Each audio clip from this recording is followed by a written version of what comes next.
Hello there, starlets. So we're going to be talking about abundance altars. This is going to be an additional video, an extra, a bonus for abundant living and thinking. And I thought I would talk you through some of the elements of my particular abundance altar, which is a permanent fixture now in my home.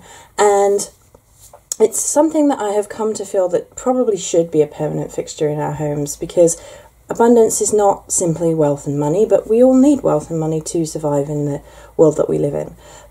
And that's never going to change, probably not in our lifetime at least. We can work towards change, but in our lifetime, this is how things are. And yes, we're definitely working towards change, but let's try and be semi-realistic in terms of what we need to survive in the world and create change from a point of security. And abundance isn't just wealth anyway, it's nourishment, it's bringing in all good juju, good energy, good vibration, bringing in the things that we need. There goes that little candle, like flicker, flicker, yes, yes. So I'm going to zoom in and out. The lighting is a little bit blue actually on the camera, hopefully that comes out in the wash. I'm not entirely sure why that is, maybe because of the presence of so much gold. So if you signed up for my newsletter on Starry-Eyed Supplies, you already know how I feel about the colour gold with regards to wealth, abundance and attraction magic. I personally prefer it over the greens that are used sometimes by people looking at abundance and wealth magic. That's because gold is a much older currency and has a much more profound to me energetic imprint with regards to human memory and wealth, because gold has been associated with the wealthy, the rich, the kings and the queens, sovereignty for a very, very long time throughout history, much longer than, you know, the green money bills or whatever. And in this country, in the UK, bills aren't really very green anyway, so green doesn't work for me in that respect. Yes, there is the nature aspect, but to be honest, it's not quite there for me. You do what you do, you starlet. You do what works for you, but for me, gold definitely has a much older energy, much older memory. It kind of retains that human memory of wealth, abundance, and doing well for oneself, and not having to worry about stuff. It also has a higher energetic vibration. It kind of raises everything up. To me, it's very golden, shining, light, dawn, bringing in the rays of light into the world. And it kind of has that vibration to it. So it's like gifts from above, receiving that kind of vibration. And so I am a big, big fan of gold. It also is quite Jupiter-y, which is the planetary ruler for all things wealth, as is the number 4. And as you can see, there is 4 candles on the back there, 2 of which are basically money candles, and 2 of which are to do with my personal creativity.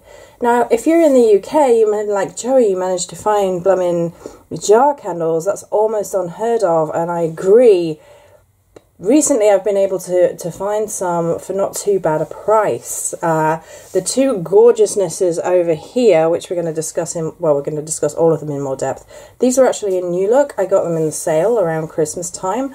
And these 2, were the plain ones, were from Home Bargains at a very reasonable price, and I have decorated them.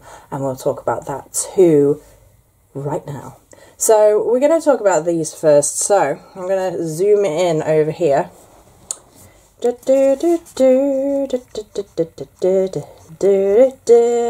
zoomy zoom. So you can see there is this gorgeous gold sort of,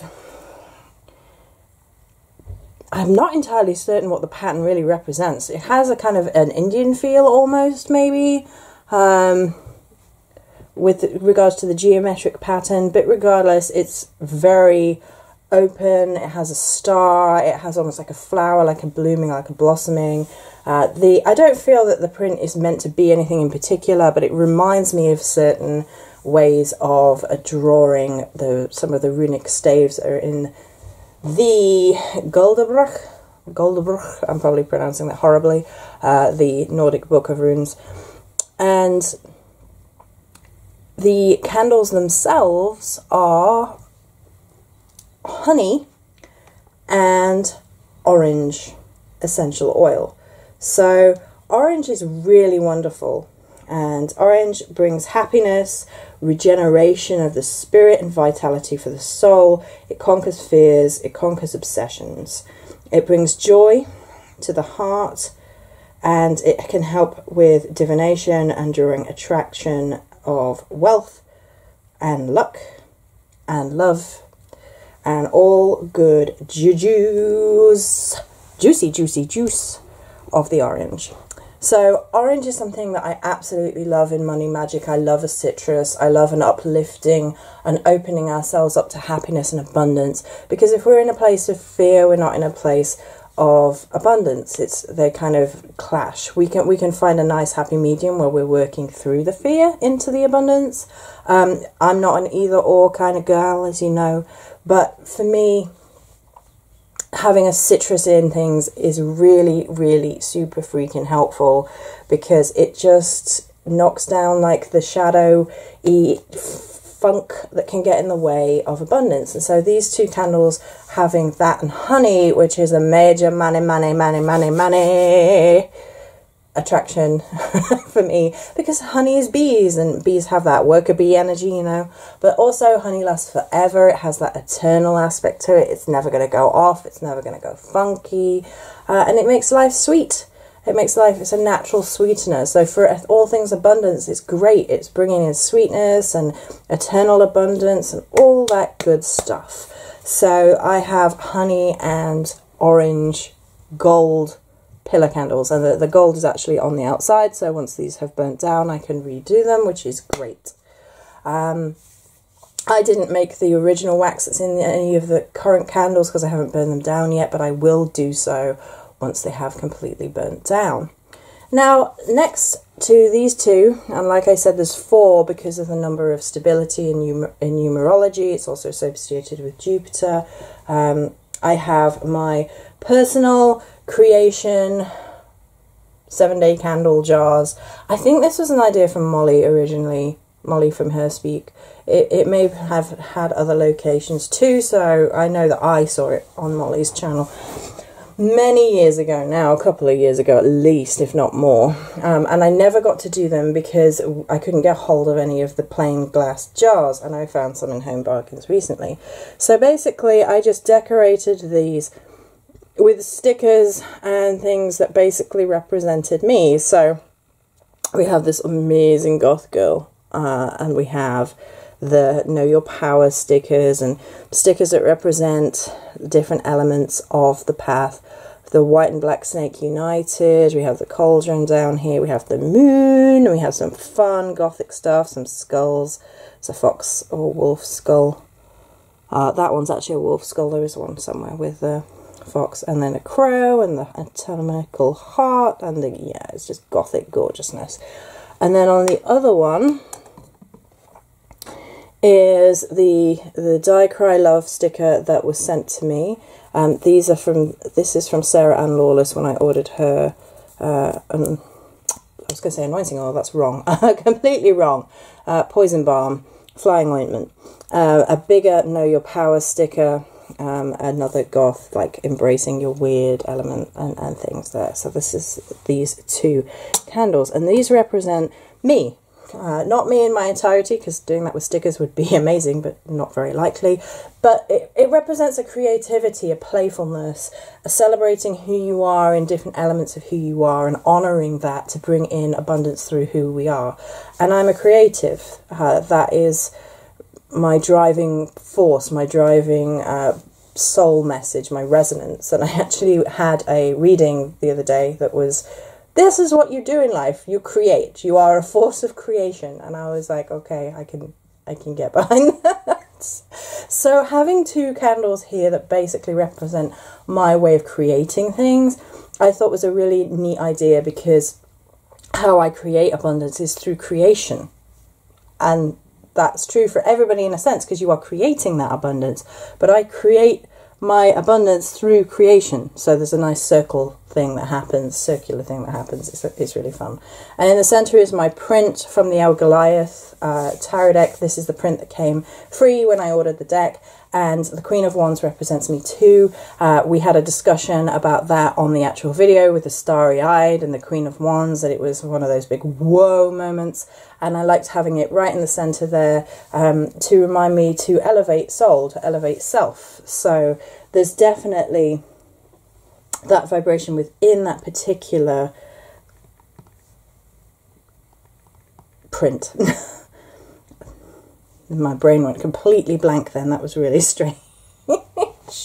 So just to then move the camera down. Oh, the lighting. We might have to move around. So here we have a spirit quartz. I just felt called to put that there, and I actually had a look into some of the meanings to have a look. Oh goodness, come on lighting. Where would be best? Maybe here? Maybe here? There we go. Oh goodness, I'm going to try and like move the lighting in here a little bit for you guys. This is on the fly, so this is a little bit unprofessional, but it's all behind the scenes, right? We're having a chat, so it's not so bad, I guess. Sorry about that. Let's try that. Does that help? A little bit, not hugely. It's a bit dark in this room. So here in the centre, I might actually blow out the centre candle. Maybe that will help. Maybe there's too much light coming off the centre candle. Hang on. Yeah. That's what was happening. Look at the difference. Wow. Okay, so over here in the corner we have a spirit quartz, as I mentioned. In the centre I found a gold star with glittery gorgeousness in it, with more glitter in the wax. I was like, yes please. I found that around the Christmas time again, I think. I also got this beautiful horseshoe from a racing horse. I found it in a thrift shop, pound shop. No, it was a thrift shop, second-hand charity shop. That's it. That's where my brain was. Well done, brain. That was not great. And in the centre we have my offering dish, which has the gold stalk, the little toadstool charm, and then we have an assortment of crystals, and I'll zoom in for you guys. Whoop, whoop, whoop, whoop, whoop.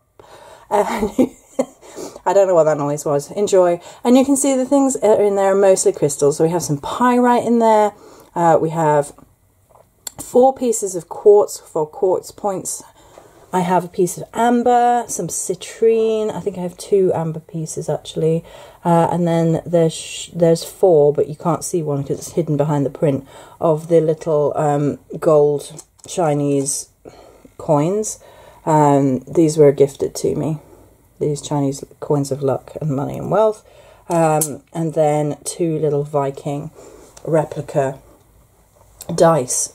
So the plate on which it is again gold. Don't mind me. I'm just feeling weird about the whole thing. Right, so stork is associated with fertility, right? The stork brings the baby. We all know this mythology, right?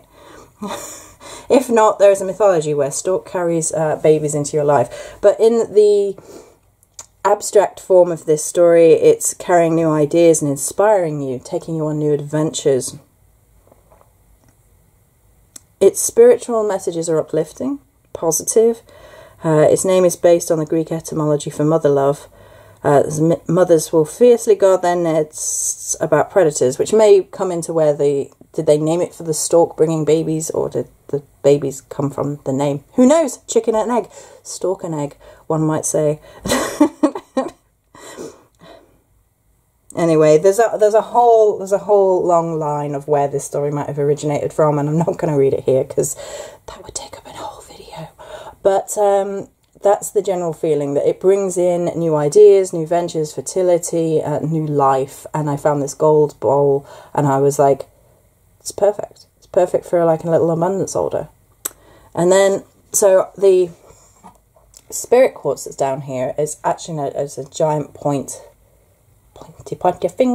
finger, unless you're being rude, in which case, you know, that's your own business.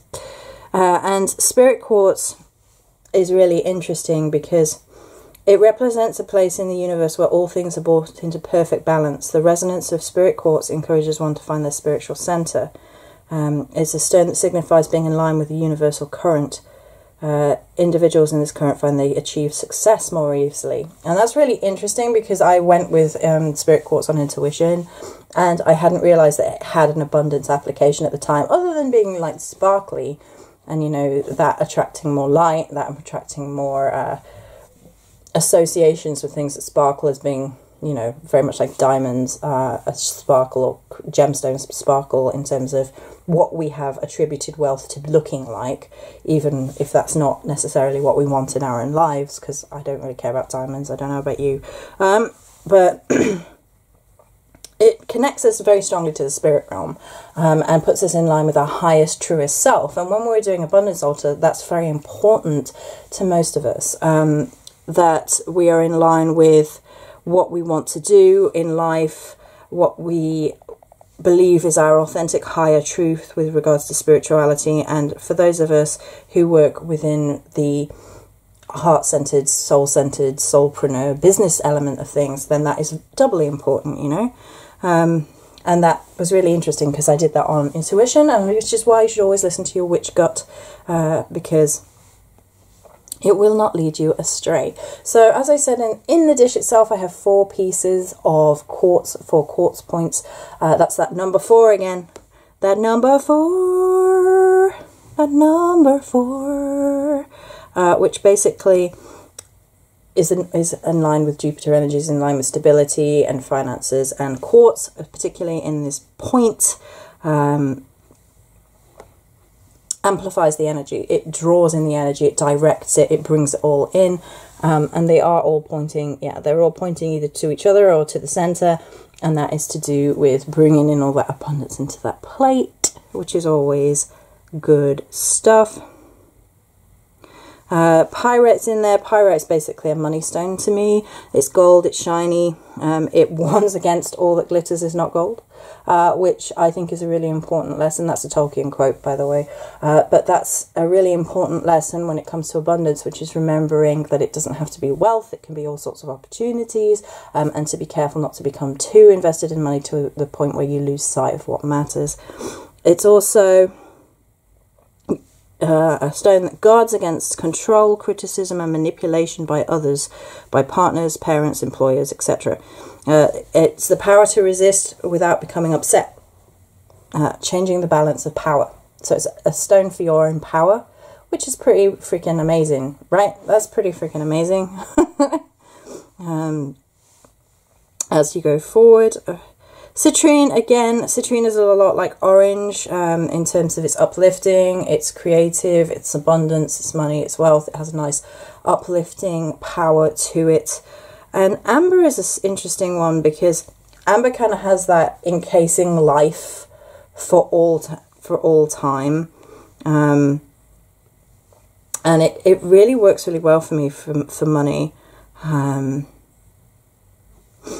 It's ancient, so it taps into that ancient feeling, much like the colour gold taps into that ancient feeling in terms of money and abundance and good luck. But it also helps clear the mind, dissolving negativity, and help with patience and wisdom. So all of the things which are probably very, very much needed for abundance in the long term. Then we have the 2 Viking dice, which is a little bit of luck, a little bit of gambling, a little bit of fun. With regards to that, the toadstool's a little bit of fun too. I just felt that I needed something that was a little bit fey, for a little bit like tipping the scales, and having a bit of fun with that abundance work.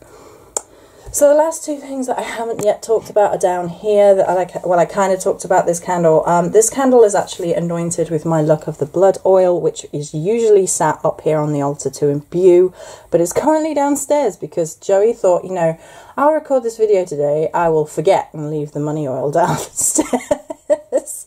But it's got a use downstairs right now, so it's got to stay down there for a minute. But I do sit my money oil up on this altar to imbue as I'm doing all money work, and it's in a nice big round, big bottom, gorgeous vial. But this is anointed with my Luck of the Blood oil. It has a star shape. Now, for most people might not associate the star, but Joey is the starry-eyed little lady. She works at Starry-Eyed Supplies, and so, of course, it does absolutely represent me. You can make arguments, of course, for the pentagram. Hi Daisy. You can make arguments for the pentagram of the balance of all elements within your life and being a very powerful symbol of invocating and invocation and bringing in energies if you use it in the invoking form. But for me, it's double because it's very much associated with me and who I am. And that gold and gold shimmy and gold sparkle, as always, delicious. And of course, the racing horse, horseshoe. So horseshoes are traditionally associated with luck, particularly in England. It's nailing one to the door is supposed to guard against bad luck and bring in good luck, and it's a whole rich tradition in the British Isles. It's lovely. I have this one, which is from a racing horse. Now there is a couple of lines of reasoning about which way you're supposed to hang it. Some people say you're supposed to hang it the way I have sat it, which is how my grandma always said, which was to bring in the luck and hold the luck so the luck didn't fall out. And other people had it the reverse, and they have the reverse hypothesis that it draws it in, draws it up. That's depending on who you ask and where you're from, and folklore, I think. So going with intuition and gut and what my grandma said, pretty much. And it being a racing horse has an extra layer about it. There's a speed, there's a complexity, there's people gambling on race horses, which I don't agree with. This racing horse, by the way, lived a full long life and was retired. He didn't come into any harm. And I heard all about his story in the charity shop, if you believe the people in the charity shop, which I did. They were nice people. But it's from a little bit further back in time, but it was a winner. And, I mean, they would have said that anyway, but to me, it's symbolic, what it symbolically means to me, and so therefore I have it on here. It also represents my grandma, who always had a horseshoe over her home, so it brings in ancestry, it brings in matriarchal line who care about you, you know. Your matriarchal line, your grandmothers, they care about your well-being, and they want you to do well and have enough and have sufficient and be happy. So that also represents that element for me. Just in case you guys are wondering why there are two holes in the middle of my little abundance altar, in case you haven't seen this bit already, I talked about this, that this was originally going to be for Daisy. It was going to have cat food bowls in it, and she could basically elevate and eat a bit higher off the floor. I thought that might make life easier for her. She would not do it. She would be starving and would not eat off it, and she was just not happy, and she preferred it on the floor. And I was like, okay, all right, fair enough. We will repurpose it and we will make it something amazing. And as you can see, the two holes along with the horseshoe and the circular dish make a flower of life pattern in the center.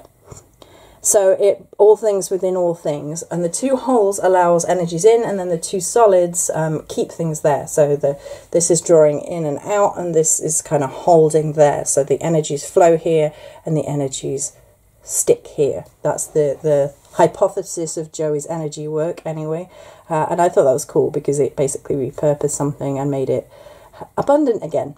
You could absolutely put bowls back in there and put offerings in there if you wanted to as well. I'm not, because the minute I put food in of some description in there that Daisy's not supposed to eat, she will eat it 100% or try. Like she tried with the sugar the other day, and I had to take the sugar and put it on a high shelf.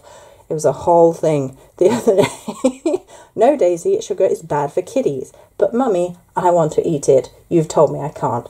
So, yeah, that's why there are no bowls in there, because I just know she'd try and eat it. And that's not abundant for me. I want to keep her healthy and safe. So this is an extra video for you guys. I hope you enjoyed me discussing my abundance altar. Many blessings, and see you on the next one.